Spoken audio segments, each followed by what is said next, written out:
Good morning. So I am up bright and early as I normally am and normally not up talking to nobody. So please excuse the scratchiness in my voice. However, I just finished reading one of my devotions, one of the Bible plans that's in the Bible app, and it was too good for me not to come and share with y'all. So I had to come on.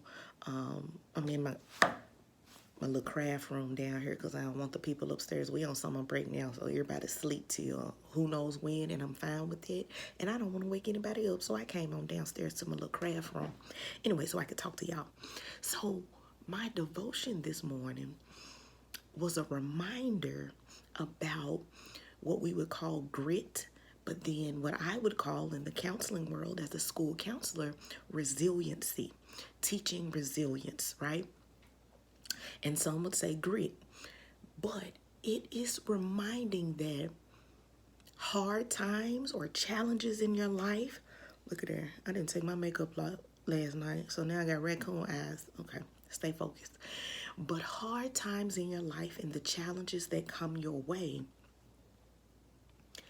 we have to change our perspective. We got to change our perspective. So instead of us whining, complaining, why us, God?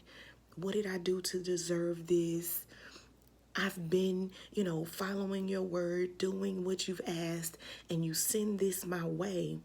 We've got to change the negative perspective and think about it in a positive way that God is allowing such things to happen because he loves us so much.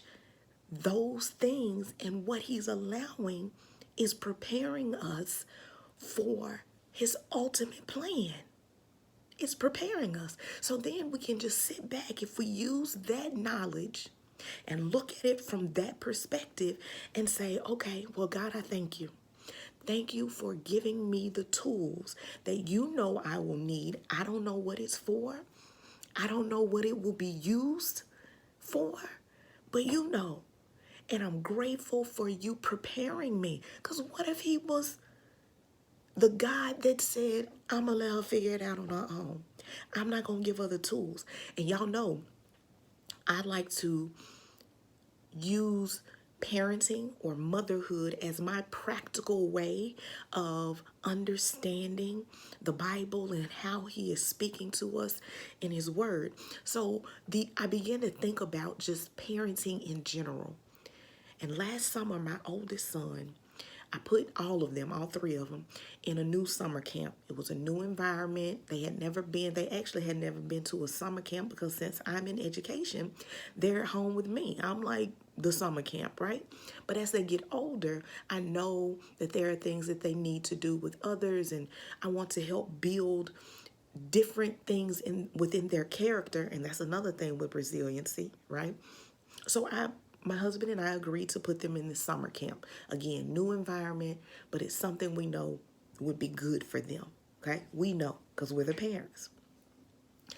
So back to my oldest. He gets there, and mind you, he has always been good, very good, and I'm not just being biased. He has a natural born talent. He gets it from his dad in athletics. He has excelled in every sport that he plays, baseball, basketball, football, and he has speed. Okay. And those of you who know and follow us, my husband is a coach. He's a former professional athlete in track and field. So it comes natural to my kids. Okay. But here's what I'm bringing this up for. He has always been good. And being that he has always been good, he was used to the accolades. People always saying, boy, you good, you fast, you this, you that, right? However, at this new summer camp, that's not what he got. He was still good, but he received the opposite. Because he was good, he was hated on for it. He wasn't used to that. He was hated on. And those boys gave him, they went in on my son. They did. They went in on my son. And as you know, preteen years and heading into middle school and school and camps and peers, period, that can be a challenge. That can be a challenge. Some are meaner than others, but either way, I picked him up one day and he came down when they called him down and sat in a chair, plopped down and was in full blown tears. Now, you know my mama heart. My mom heart, and you know us as women, the nurturing part of us, that's natural. I was ready to go in myself. Who did it? Point them out, show them, talk to the director, the whole nine. But I didn't act right then. I called my husband to let him know my son was just broken. And he was crying and he was like, Mama, I don't want to come back. They're just so mean. They call me names. They say this, they say that. And he just, it wasn't what he was used to. So after I talked to my husband, and I'm so grateful for him and his wisdom, because I was ready to call and say, you know what, we won't be back. Again, we ain't got to be there. We at home in the summer. He said, no, Candy. He's going to go back. You're not going to call the director. He's going to man up. And I'm like, man up? No. This is my baby. He's still a boy. He's a child. He ain't got a man up. But here's what I had to remember. Again, wisdom from my husband. We are, and he knows better than I do. We are raising a boy to be a man. And we cannot save him from every little thing. Because then what does that teach him? And how does that best prepare him for the world when he's not with his mama or his daddy? How does that prepare him as he grows older to be resilient, to have some grit, to take up for yourself, to speak up for yourself? And what his daddy said is, now, son, you're going to learn to check. Because we forgot, he's from Orange Mound, I'm from North Memphis, right? Now, I ain't never learned how to check. But my husband did. And I forgot, oh no, our kids, slick done been a little bit too sheltered. They don't know how to check, or they don't know how to take the checks. We are, unfortunately, our generation are raising, and I know that being in the education system and being a counselor, we're raising children who have no sense of resiliency. They can't take nothing. They get a bad grade and they fall apart. Somebody called them a name and they fall apart. A teacher tells them no, or somebody says no and they fall apart. Y'all, this isn't good. And I'm saying that to me too. So I say all of that to say, and I use that analogy, which is a real story, but I use that for myself as I was reading that devotion, that God is preparing us like my husband. That's what he's doing. He knew that my child, and he was firm in me not saying a word and not doing anything. He knew that our child needed to go through that, because later that moment will begin to build and teach him resiliency. That's love. That's love. And it took him having to show me. So God is allowing you and me to go through things that we don't even understand, because he loves us and he's giving us and equipping us for later. For later. Another one. So have you watched your child before? Now this one I can't give myself a pat on the back. When they were toddlers or when they were little, we watched them go through hard things for them, right? Whether it's riding a bike, whether it's tying their shoes, whether it's them learning to walk, we watch them struggle. Could we help? Absolutely. Could we hold their little fingers while they're taking the little steps all the time? Sure. But then they would never what? Learn to walk. Could we hold the back of their seat on the back of the bike all the time as they're learning to? We could. We're going to be tired because you start off doing that. But what do? We eventually let go so they can learn to pedal and balance by themselves. God ain't going to save us every time. He hears us when we're praying and saying, this is hard.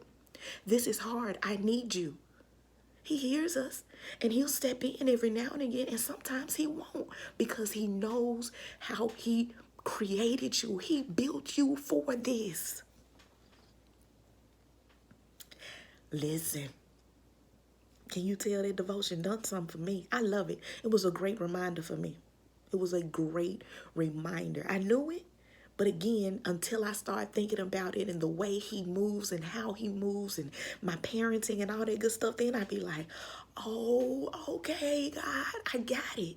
So now I can walk through a challenge, through a season that's not as, it ain't sunshine and Skittles all the time, Candy. But now I know, oh, okay, okay, God, you are preparing me for something else. And I'm going to look at it that way rather than, why me? This is hard.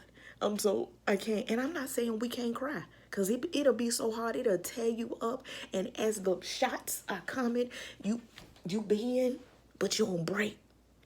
You might cry, but we getting back up. That's the resiliency, because we know who we are and whose we are. Stand in it. Stand in it, friend.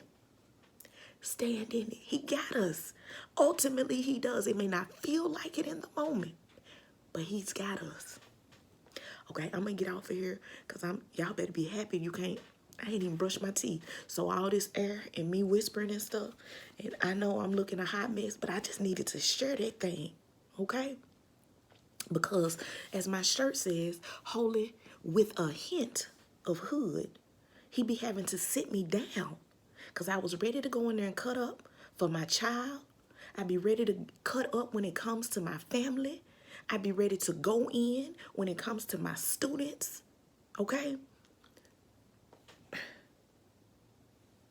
But he said, sit down. And that's what I'm finna do. Take several seats. Have a great day, y'all. Oh, and happy Memorial Day. I know that's a challenge too, to the families who have lost loved ones, the ultimate sacrifice. Thank you to all of you who have loved ones who have given their lives for us. Happy Memorial Day. I'm gone.